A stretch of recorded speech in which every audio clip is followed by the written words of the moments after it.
Pregnancy का हर हफ्ता गर्भवती महिला के लिए एक नया एहसास देने वाला होने के साथ साथ उसके लिए कुछ नई समस्या लेके भी आ सकता है। नमस्कार दोस्तों, मैं खुशबू तोमर एक बार फिर से स्वागत करती हूँ आपका प्रेगनेंसी से रिलेटेड एक और नई वीडियो में। जहाँ पर आज का वीडियो एक बार फिर से उन महिलाओं के लिए बहुत ही ज्यादा यूजफुल होने वाला है जिनकी प्रेगनेंसी को अभी दूसरी तिमाही लगी है या फिर दूसरी तिमाही चल रही है। क्योंकि फ्रेंड्स, ज्यादातर महिलाओं को दूसरी तिमाही के दौरान काफी सारे नए एहसास महसूस होते हैं, साथ ही कुछ समस्याएं भी बढ़ जाती हैं।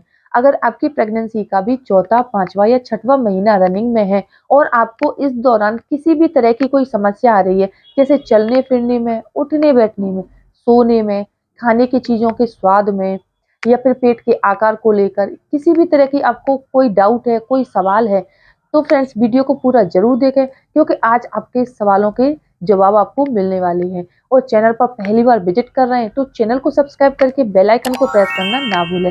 तो चलिए फ्रेंड्स, बिना देरी किए हुए फटाफट से वीडियो को स्टार्ट कर लेते हैं। देखिए फ्रेंड्स, प्रेगनेंसी की दूसरी तिमाही जो होती है ना, इस दौरान क्या होता है कि महिलाओं को अपने शरीर में हर महीने, हर हफ्ते कुछ नया एहसास महसूस होता है। क्योंकि हर हफ्ते आपके बच्चे का आकार बढ़ रहा है, आपके बच्चे का वजन बढ़ रहा है और दूसरी तिमाही आते आते आपके गर्भ में पल रहे बच्चे के जो शरीर के अंग हैं वो भी डेवलप होने लग जाते हैं।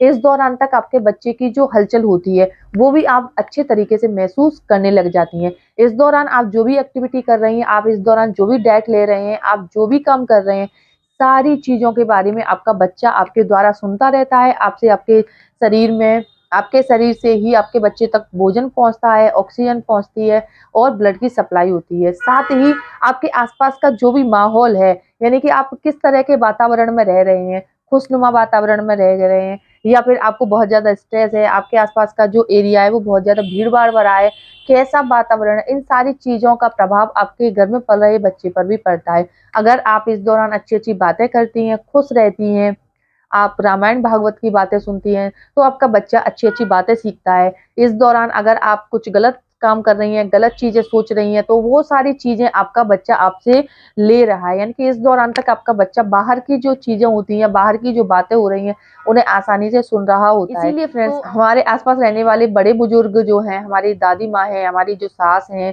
ये हमें इसीलिए ही बोलती हैं कि प्रेगनेंसी की दूसरी तिमाही के दौरान से क्या है कि महिलाओं को रामायण भागवत के बारे में अच्छी-अच्छी बातें पढ़नी चाहिए। अपने बच्चे को भी अच्छी-अच्छी बातों के बारे में बताते रहना चाहिए। यानी कि जो भी आप बातें करती हैं, वो आपका बच्चा आपसे सुनता है। यानी कि घर में पल रहे बच्चे पर जो संस्कार अच्छे और बुरे पड़ते हैं, वो आपके बच्चे के गर्भ में होने से ही शुरू हो जाते हैं। यानी कि बच्चा जब गर्भ में होता है, तभी से आपके बच्चे के जो संस्कार होते हैं, वो शुरू हो जाते हैं। अच्छे संस्कार, अगर आप अच्छे काम कर रही हैं, अच्छी बातें बताती हैं, तो आपका बच्चा एकदम से शांत स्वभाव का होगा, अच्छे स्वभाव वाला होगा, खुश मिजाज होगा। अगर आप एग्रेसिव रहती हैं, बहुत ज़्यादा चिंता करती हैं और बात-बात पर आप रोया करती हैं, तो आपका बच्चा भी खुद को ऐसे ही कमज़ोर महसूस करने वाला होगा। तो इस दौरान आपको अपने आस-पास के वातावरण पर भी फ़ोकस करना चाहिए, अपनी डाइट को अच्छे से लेना चाहिए, सप्लीमेंट्स को लेना चाहिए और समय-समय पर अपने अल्ट्रासाउंड भी करवाते रहना चाहिए।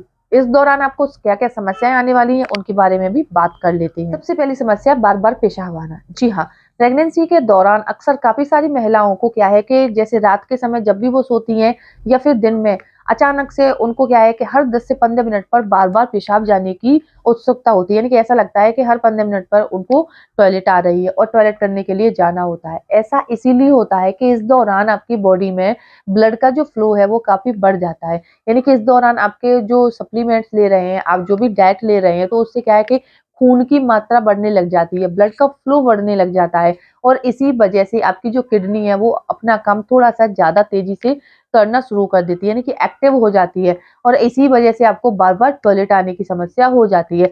वैसे तो प्रेगनेंसी के दौरान बार-बार टॉयलेट आना कोई समस्या नहीं है। बार-बार टॉयलेट आ रही है तो इसका मतलब ये है कि आपका शरीर स्वस्थ है, आपका बच्चा भी स्वस्थ है। दूसरी समस्या है योनि से रिसाव होना। जी हाँ, प्रेगनेंसी के दौरान महिलाओं को व्हाइट डिस्चार्ज की समस्या होती रहती है। वैसे देखिए, ये कोई मेजर समस्या नहीं है, यानी कि ये बहुत ज़्यादा परेशान देने वाली समस्या नहीं है। महिलाओं को व्हाइट डिस्चार्ज की समस्या प्रेगनेंसी के दौरान के अलावा नॉर्मल डेज़ में भी होती रहती है।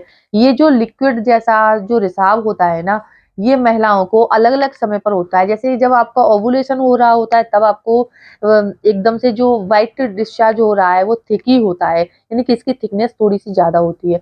जब आप प्रेगनेंसी कंसीव कर लेती हैं तब भी आपको व्हाइट डिस्चार्ज होता है। और फ्रेंड्स, इंटरकोर्स के बाद भी आपको व्हाइट डिस्चार्ज होता है, यानी ये हर समय आपको व्हाइट डिस्चार्ज होता है। लेकिन प्रेगनेंसी के दौरान जो डिस्चार्ज हो रहा है ये आपको वजाइनल इन्फेक्शन से प्रोटेक्ट करता है, यानी कि इस दौरान आपको जो बैक्टीरिया आपके वजाइना में पनप रहे हैं और आपको जो डिस्चार्ज हो रहा है तो वो क्या है कि जब डिस्चार्ज होता है तो बाहर निकल जाती है। अगर ये बाहर नहीं निकलेंगे तो आपको इन्फेक्शन भी हो सकता है और बार-बार इन्फेक्शन होने से आपके घर में पल रहे बच्चे को नुकसान हो सकता है। इसीलिए कोशिश कीजिए प्रेगनेंसी के दौरान जैसे आपको हल्का-फुल्का डिस्चार्ज होता रहता है, तो आपको हाइजीन मेंटेन करते रहना चाहिए। यानी कपड़े आपको दिन में 2 से 3 बार चेंज करनी है, जिससे कि बैक्टीरिया ज़्यादा ना पनपे, इनमें से बदबू ना आए। तीसरी समस्या है सीने में जलन होना और नसों में सूजन आना। जी हाँ, प्रेगनेंसी की दूसरी तिमाही आते-आते आपके गर्भाशय का आकार बढ़ने लग जाता है और इस समय आपके बच्चे का आकार बढ़ने की वजह से क्या होता है कि इस समय आप जो भी खाना खा रही होती हैं, वो आसानी से नहीं पचा पाती हैं क्योंकि आपकी जो पाचन क्रिया है वो स्लो हो जाती है। खाना आपका एकदम से नहीं पचता है जिससे आपको सीने में जलन की समस्या हो सकती है। अगर आपको दूसरी तिमाही के दौरान या तीसरी तिमाही के दौरान सीने में जलन की समस्या हो रही है, तो आपको इस दौरान पानी की मात्रा ज़्यादा लेनी है, लिक्विड वाली चीज़ों का सेवन करना है, फ्रूट जूस आपको पीते रहना है। इससे क्या है कि आपकी बॉडी हाइड्रेट होती रहेगी और आपका खाना ठीक से डाइजेस्ट हो जाएगा। दूसरा, नसों में सूजन आना। जब प्रेगनेंसी में आपके शरीर में ब्लड का फ्लो बढ़ जाता है, तो काफ़ी सारी महिलाओं की जो नसें हैं, वो नीली-नीली करके बाहर उभर कर आने लग जाती हैं। तो ऐसा होना वैसे तो नॉर्मल होता है, लेकिन अगर आपकी नसें उभर कर बाहर आ गई हैं, इनमें आपको दर्द महसूस हो रहा है, तो एक बार आपको डॉक्टर से कंसल्ट ज़रूर कर लेना चाहिए। चौथी समस्या है पेट में दर्द होना। जी हाँ, प्रेगनेंसी के दौरान काफ़ी सारी महिलाओं को जैसे वो खाना खा लेती हैं या उन्हें भूख लग रही होती है, सुबह के समय अचानक से उनके पेट में दर्द, पेल्विक एरिया में दर्द, पेट में ऐंठन होना, ऐसी समस्या शुरू हो जाती है। कई बार क्या होता है कि आपको पता नहीं होता है और खाने में आप कुछ ऐसी चीज़ें खा लेती हैं, जो कि डाइजेस्ट नहीं होती हैं और इसी वजह से आपको पेट में ऐंठन की समस्या शुरू हो जाती है। इसीलिए अपने डॉक्टर से सलाह लेकर ही आपको कोई नई चीज़ ट्राई करनी है, वरना आपको एकदम हल्का खाना खाना है, जो कि पौष्टिक है, संतुलित है और आपके बच्चे के लिए हेल्दी है। ऐसा खाना अगर आप खाती हैं, तो ये खाना डाइजेस्ट भी अच्छे से होगा और आपको पेट में गैस, ऐंठन, कब्ज़ ऐसी समस्याएँ नहीं होंगी। तेल का जो खाना होता है, बहुत ज़्यादा तेल वाला, बहुत ज़्यादा मसाले वाला, गरम मसाले वाला खाना जो होता है या मैदा युक्त जो भी खाना होता है, वो प्रेगनेंसी में आप डाइजेस्ट नहीं कर पाओगे। इसीलिए आपको ऐसा कोई भी खाना नहीं खाना है। आप ज़्यादा से ज़्यादा कोशिश कीजिए, आप दलिया खाइए, खिचड़ी खाइए, आप हरी सब्जियाँ खाइए, सैलेड खाइए, आप फ्रूट्स खाइए, ड्राई फ्रूट्स खाइए, दूध पीजिए, यानी कि ऐसी चीज़ें आपको दिन भर में थोड़ा-थोड़ा करके खाते रहना है। आपको मैदा युक्त चीज़ों का सेवन नहीं करना है, क्योंकि इससे आपको पेट संबंधी दिक्कतें हो सकती हैं। उम्मीद करती हूँ ये वीडियो देखने के बाद वीडियो में बताई गई ये जो टिप्स है अगर आप फॉलो करती हैं तो आपको प्रेगनेंसी में जो समस्याएँ आ रही हैं, उनमें काफ़ी हद तक आराम मिल जाएगा। अगर ये सब करने के बाद भी आपको आराम नहीं मिल रहा है तो डॉक्टर से सलाह लेते रहिए।